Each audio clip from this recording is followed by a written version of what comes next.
একটা জিনিস কিছু বুঝে উঠতে পারছি না বন্ধুরা।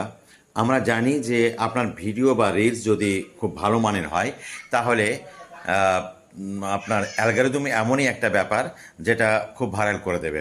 তো একটা জিনিস আপনাদের দেখাবো এবং এর উত্তরটা আমি খুঁজে নেওয়ার চেষ্টা করব যে সত্যি এটা ঘটনা যে ইউটিউব হোক কিংবা ফেসবুক আপনাকে ভাইরাল করবে কিন্তু ওরাই। চলুন দেখবো আমার ইউটিউবে কিছু পোস্ট করা ভিডিওর পজিশন দেখুন কি অবস্থা দাঁড়িয়ে আছে। আচ্ছা, এমন ঘটনা ঘটে যে 400 পরে 500 ঘর যাচ্ছে না, খুবই কম। যেমন দুই একটা যে 532, 996, 570, কিন্তু 468, 448, 429, এরকম 400 ঘরে 439, 426, 446, 412, হ্যাঁ, এরকম যে 446, 418, 423, 423, 412, এরকম 433, 444, 411, 431। তো এই 400 করে করে কি আমার অ্যালগরিদম নাকি খুবই ভালো, এরাই নাকি নিয়ন্ত্রণ করে। তাহলে আমার কি ওই 400 থেকে 500 ঘর টপকাতে গিয়ে সব শেষ হয়ে যাচ্ছে? এটা কি সিস্টেম? আমি অবাক হয়ে আছি। আপনাদের কোনো অভিজ্ঞতা থাকলে এই ব্যাপারটা আমাকে একটুখানি